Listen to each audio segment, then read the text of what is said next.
Hi friends, কেমন আছো? Abhik blog থেকে বলছি। আমি গেছিলাম, একজনের বিএসএনএল সিম ছিল, ঝাড়খণ্ডের সিম। তিনি যখন ঝাড়খণ্ডে সার্ভিস করত, সেখানে তার সিমটা ঝাড়খণ্ড থেকে নেওয়া।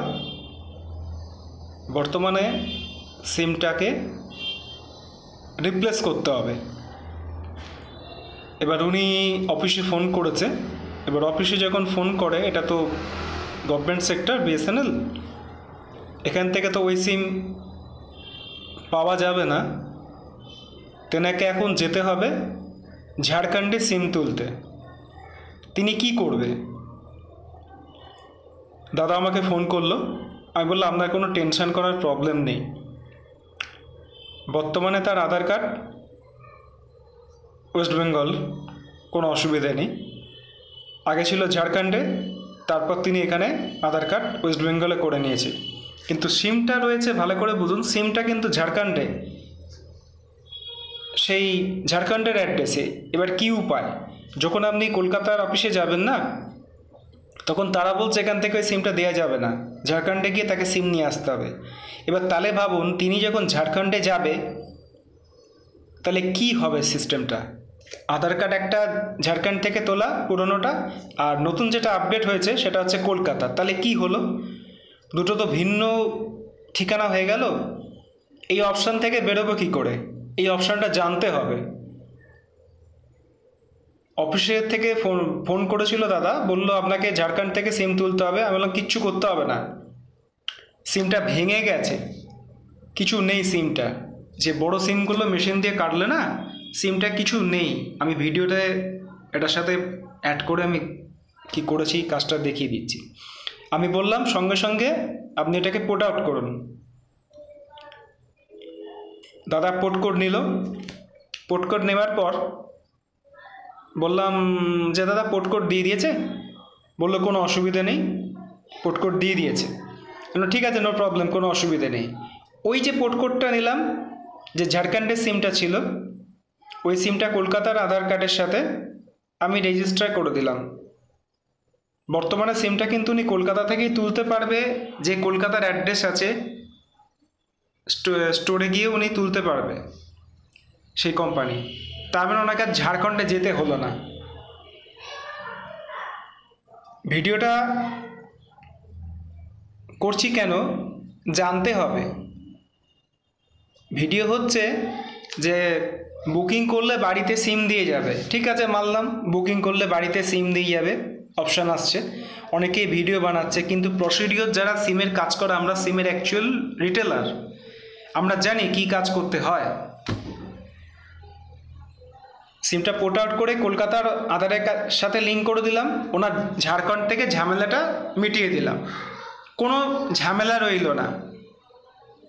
প্রোভাইডার হয়ে গেল, সার্ভিস প্রোভাইডার বিএসএনএল থেকে উনি চলে গেল অন্য কোম্পানিতে, কোনো অসুবিধা নেই। এরমভাবে করা যায়, কোনো তাতে অসুবিধা নেই। কলকাতার আধার কার্ডের সাথে লিঙ্ক করে দেয় এমএনপি সিম, মোবাইল নাম্বার পোর্টেবিলিটির সাথে যে এমএনপি সিম থাকে সেটাতে লিঙ্ক করে দিলাম। পরবর্তী ক্ষেত্রে যখন ওনার সিমটা নষ্ট হয়ে যাবে, উনি আবার কলকাতায় গিয়ে সেই সিমটা ডুপ্লিকেট পেয়ে যাবে। ভিডিওটার সাথে অ্যাড করে দেবো, কোনো অসুবিধা নেই। তাহলে জিনিসটা বুঝুন, যারা অফিসিয়াল কর্মসূত্রে বাইরে যাচ্ছেন, বাইরে গেলে বাইরে সিম ইউজ করতে হয়। সেই সিম ধরুন আপনি নিলেন ওখান থেকে, ধরুন কর্মসূত্রে আধারটা ওখানে করলেন, সেই সিমটা আপনি নিয়ে চলে এলেন ওয়েস্ট বেঙ্গলে। এবার আপনি কি করবেন? সিমটা ধরুন খারাপ হয়ে গেছে, কিন্তু বর্তমানে এখানে কোনো স্টোরে আপনি পাবেন না। এবার ধরুন আধার কার্ড আপনার চেঞ্জ হয়ে গেল, তাহলে কি হলো? পুরনো আধার কার্ড একটা হলো ঝাড়খণ্ডের, আর নতুন আধার কার্ড হলো ওয়েস্ট বেঙ্গলে। তাহলে কি দাঁড়াবে? আপনি কোম্পানিকে কি বলবেন? বিএসএনএল বলুন, সরকার সেক্টর, এয়ারটেলে গিয়ে কী বলবেন, জিওতে গিয়ে কী বলবেন, ভিআইতে গিয়ে কী বলবেন? কি দাঁড়ালো সিস্টেমটা? ওরা তো বুঝতে পারবে না জিনিসটা বুঝিয়ে দিতে হবে। আমি চ্যাপ্টার বুঝিয়ে কাজটা করি। পোর্ট আউট করে দিলাম, বিএসএনএল থেকে জিওতে পোর্ট আউট করে দিলাম, নাম্বার সেম থাকলো, 5 দিনের মধ্যে পোর্ট হয়ে যাবে, কোনো অসুবিধা নেই। নাম্বারটা এখানে লিঙ্ক করে দিলাম আধার কার্ডের সাথে, কোনো প্রবলেম নেই। ওনার ওই আধার কার্ডে সমস্ত কিছু লিঙ্ক আছে, যা লিঙ্ক আছে না, যা লিঙ্ক আছে খুব ভাস্ট চ্যাপ্টার এমএনপি। একটা এমএনপি যদি একটা নাম্বার সংখ্যা গন্ডগোল হয়ে যায় না নাম্বারে, সে নাম্বার আপনি আর পাবেন না। জানতে হবে মোবাইল নাম্বার পোর্টেবিলিটি। সমস্যা কিন্তু যারা জানে তারা বুঝতে পারে। আমরা বুঝে গেছি উনি ফোন করার আগে কি প্রবলেম আছে, আমি বুঝে গেছি যে দাদা ফোন করেছে, বলছে এটা আমার সিম, নাম্বারটার সাথে সাথে বলে দিয়েছি এটা আমার ঝাড়খণ্ডের সিম, আমি বলেই দিয়েছি ওনাকে। উনি বললো যে কি করে বুঝলে, আমি বুঝে গেছি, কোড নাম্বার দেখে আমরা বুঝে যাই। আমাদের সবসময় মোবাইল ঘাঁটতে হয় না। 9471 হচ্ছে ঝাড়খণ্ডের সিম। ওয়েস্ট বেঙ্গলের কোড কত বিএসএনএলের বলুন তো, যেটা শুরু হচ্ছে? গিয়ে অনেকে হোঁচট খাবে, গিয়ে হোঁচট খাবে। বিএসএনএলের ওয়েস্ট বেঙ্গলের কোড হচ্ছে 9433 9433 ওয়েস্ট বেঙ্গলের কোড। তারপর বিএসএনএলের 9432 আসে, তার পরবর্তী ক্ষেত্রে আসে 9433 হওয়ার পরে 9432 আসে, তারপর 8902 আসে, তারপর 9477 আসে। এটা হচ্ছে ওয়েস্ট বেঙ্গলের কোড। এই নাম্বার শুরু থেকে 4টেরও দেবে, তারপর এবার এইটা। এবার বাইরে যখন যাবেন না 94, যখন আপনি অন্য প্রভিন্সে যাবেন তখন কিন্তু বিএসএনএলের কোড 4টে আলাদা হয়ে যায়। কি দাঁড়ায়?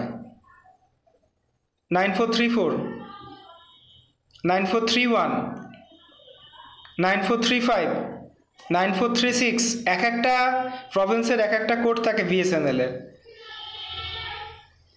9436, 9439, এক একটা, যতগুলো আমাদের ভারতবর্ষের প্রভিন্স আছে এক একটা কোড কিন্তু হয়, এক সেম কোড হয় না। ওয়েস্ট বেঙ্গলের জন্য 4টে, 9433, 9432, 8902, 9477। ভিডিও তো করছি, কিন্তু বোঝাতে তো হবে জিনিসটা। যারা সিমের কাজ করে তারা ভালো বোঝে, আমরা জানি। এবার আপনি এয়ারটেলে বলুন কি দাঁড়াচ্ছে ওয়েস্ট বেঙ্গলের কোড? এয়ারটেলের ওয়েস্ট বেঙ্গলের কোড দাঁড়াচ্ছে 9831, 9903, এটা কোড।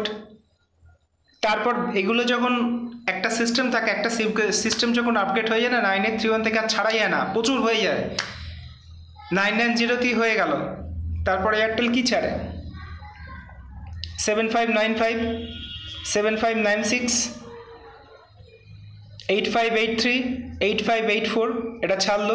এবার আপনি যখন এয়ারটেলে অন্য প্রভিন্সে যাবেন না, কি ছাড়বে আপনাকে? অন্য প্রভিন্সে গেলে 8274 ছাড়বে। রিসেন্ট আমার একজন আলাপ হয়েছিল ট্রেনে, তিনি বলছেন 8274 ছাড়বে। 9903 ছাড়লো, আরেকটা ছাড়বে 9932, 9934, 9935, 9936 কোডগুলো থাকে। এক একটা প্রভিন্সের জন্য এক একটা কোড থাকে, ওটা সেভাবেই কানেকশানটা হয়। এভাবেই সিমটা কিন্তু আমি ওনাকে এর সাথে আপডেট ভিডিওটা অ্যাড করে দেবো। সিমটা ভেঙে গেছে, কিছু নেই, অফিসে চেঞ্জ করতে গেলে ঝাড়খণ্ডে পাঠিয়ে দেবে, কেউ কেউ কেউ দায়িত্ব নেবে না দাদা। কিন্তু আমি দায়িত্ব সহকারে কাজটা করে এসেছি। 5 দিন পর ওনার নাম্বারটা পোর্ট হয়ে যাবে, উনি ইউজ করবে। বলছে দাদা কী মানে আপনি জানলেন কী করে? আমি নিজের ভিডিও দিচ্ছি বলে জানবেন না যে আমি সব বলে দিচ্ছি, কিন্তু কিছু ক্ষেত্রেও সিস্টেমের সাহায্য নিতে হয়। ওনাকে করে দিলাম। অ্যাকচুয়ালি আমরা সিমের কাজ করি, ফিল্ডে কাজ করি, ফিল্ডে কাজ করে বুঝি মানুষের অসুবিধাটা কোথায়। সিমের যদি একটা ধরুন নাম্বার থাকে, সিমের আইএমএ নাম্বার থাকে, এমএমআইডি নাম্বার থাকে, সেই নাম্বার যদি ধরুন আমি এটা পুট করে দিলাম বিএসএনএলে 11158 থেকে 57 করে পোর্টটা করে বেরিয়ে চলে এলাম, সিমটা দিয়ে এলাম 58, কী হবে? সিমটা তার নাম্বারটা নষ্ট হয়ে যাবে, আবার তাকে স্টোরে যেতে হবে। সেই জন্যে আমরা বায়োমেট্রিক আর ইউজ করছি না। বায়োমেট্রিক ইউজ করতে লাগে না দাদা, ফেস অথেন্টিকেশান দিয়ে কাজ করছি, কাজ করে করে আমরা জেনে গেছি ফেস অথেন্টিকেশন দিয়ে কাজ করা অনেক অনেক হেডেক কম, অনেক হেডেক কম। সিম স্ক্যান করছি, দিয়ে দিচ্ছি, কোনো সিমের প্রবলেম হচ্ছে না, সব চালু করে দিচ্ছে, নাম্বার হয়ে যাচ্ছে। তাই বলছি, বাইরের যারা কর্মসূত্রে যাচ্ছেন, নাম্বার নিয়েছেন, আধার কার্ড প্যান কার্ড লিঙ্ক করেছেন, তেনারা পরবর্তী ক্ষেত্রে যখন আধার অ্যাড্রেস চেঞ্জ করবেন ওয়েস্ট বেঙ্গলে, সেই সিমকে আমি পোর্ট কোড নিয়ে ওয়েস্ট বেঙ্গলে করে দেবো, সেই আধার কার্ডের ঠিকানায় আপনার সিমটা করে দেবো। তাহলে পরবর্তী ক্ষেত্রে আপনাকে ঝাড়খণ্ড, বিহার, উড়িষ্যা, মহারাষ্ট্র, গুজরাট ছুটতে হবে না দাদা।